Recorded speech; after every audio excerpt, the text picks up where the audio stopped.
आज आपको एक संवेदनशील प्रसंग की जानकारी देते हैं। क्या आपको पता है कि मरे हुए व्यक्ति की कौन सी चीजें कभी भी नहीं लेनी चाहिए? एक बार संसार के कल्याण हेतु देवर्षि नारद ने यमराज से पूछा कि हे धर्मराज, हम अपने अभीष्ट की मृत्यु के बाद उसकी ऐसी कौन सी वस्तुएं हैं जो इस्तेमाल कर सकते हैं और कौन सी वो अपने साथ ले जाता है? तब यमराज कहते हैं, हे देवर्षि, अब मैं आपको उन वस्तुओं के बारे में बताता हूँ जो किसी भी मनुष्य को मृत व्यक्ति की नहीं लेनी चाहिए। हे देवर्षि, मनुष्य इस संसार में जन्म लेकर कई भौतिक सुखों के मोह में पड़ जाता है। मृत्यु के बाद भी उसका उन वस्तुओं के प्रति मोह नहीं छूटता है। जब तक मनुष्य सांसारिक वस्तुओं का मोह त्याग करके संपूर्ण रूप से ईश्वर को अपना नहीं लेता, तब तक वो अलग अलग योनियों में जन्म लेकर पृथ्वी लोक पर ही भटकता रहता है। कभी कभी यह मोह इतना अधिक होता है कि वो मृत्यु के बाद भी इसी पृथ्वी लोक पर भ्रमण करता है, अर्थात प्रेत योनि धारण करता है। यदि किसी मनुष्य की अकाल मृत्यु हो जाती है तो वो भी प्रेत योनि में चला जाता है और प्रेत बनकर वह अपने ही परिवार के लोगों को दुख देने लगता है। कई बार मनुष्य अपने मित्र परिजनों की वस्तुओं को उनकी याद में अपने पास रख लेते हैं या उनकी वस्तुओं का उपयोग भी करने लगते हैं। लेकिन मनुष्य को मृत व्यक्ति की वस्तुओं का उपयोग नहीं करना चाहिए, क्योंकि उन वस्तुओं के साथ उस मृत व्यक्ति की ऊर्जा जुड़ी होती है। उस मृत व्यक्ति का उन वस्तुओं के प्रति मोह बहुत अधिक होने के कारण वो मृत्यु के बाद भी उन वस्तुओं से जुड़ा रहता है। और यदि कोई व्यक्ति इन वस्तुओं का प्रयोग करता है तो उसे कई परेशानियों का सामना करना पड़ता है। वह उस मृत आत्मा से कई प्रकार के कष्ट पाता है।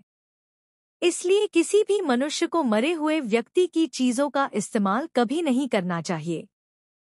मनुष्य चाहे तो उन वस्तुओं को संभाल कर अपने घर में रख सकते हैं अथवा उन चीजों को नदी के जल में प्रवाहित कर सकते हैं, लेकिन भूल से भी उनकी वस्तुओं का इस्तेमाल नहीं करना चाहिए। उस मृत आत्मा की शांति के लिए मनुष्य उस व्यक्ति की प्रिय वस्तुओं का दान करते हैं तो यह बहुत ही शुभ होता है।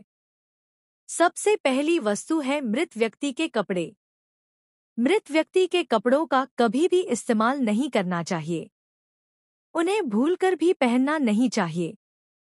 ऐसा करने से मृत व्यक्ति की आत्मा खुश नहीं होती, अपितु उसको बहुत कष्ट होता है और वो उस व्यक्ति से जुड़ जाती है जो उसकी वस्तु का इस्तेमाल करता है। मृत व्यक्ति की यादें उस व्यक्ति को सताने लग जाती है जो उनके कपड़ों का इस्तेमाल करता है, जिस कारण वह व्यक्ति मानसिक और शारीरिक रूप से कमजोर हो जाता है। उस व्यक्ति को अपने मित्र परिजन की ऊर्जा का एहसास भी होने लगता है। इसलिए मृत व्यक्ति के कपड़े कभी भी नहीं पहनना चाहिए।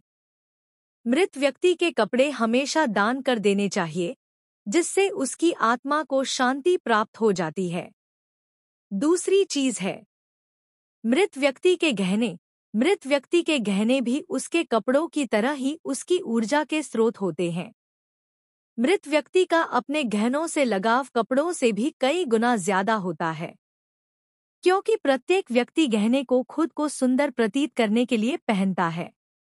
लेकिन जब व्यक्ति की मृत्यु हो जाती है और उसके गहने कोई दूसरा व्यक्ति पहन लेता है, तब मृत व्यक्ति की आत्मा असहज महसूस करने लगती है। वह आत्मा उस व्यक्ति को परेशान करने लग जाती है।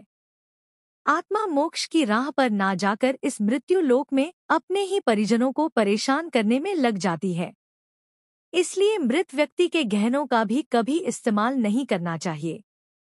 व्यक्ति की मृत्यु के बाद उसके गहनों को गलाकर अन्य आभूषण बनवा लेना चाहिए, अन्यथा उन्हें मंदिर में दान कर देना चाहिए। तीसरी वस्तु है मृत व्यक्ति की माला। जीवित रहते हुए इंसान अपनी जिस माला से मंत्रों का जाप करता है और उसे ही वो गले में पहन लेता है, उसके गले की माला ही उसके जीवन भर के पुण्यों की कुंजी होती है।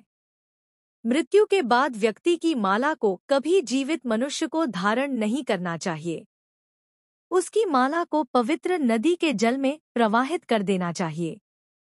पवित्र नदी उस मृत मनुष्य के सभी पुण्यों को बहाकर स्वर्ग में ले जाती है। यमराज कहते हैं, हे देवऋषि, मृत्यु के बाद मनुष्य अपने साथ केवल अपने कर्मों द्वारा अर्जित पाप और पुण्य लेकर जाता है। सभी भौतिक वस्तुओं को यहीं पर छोड़ देता है। इसलिए उसे कभी उन वस्तुओं के प्रति अत्यधिक मोह नहीं करना चाहिए।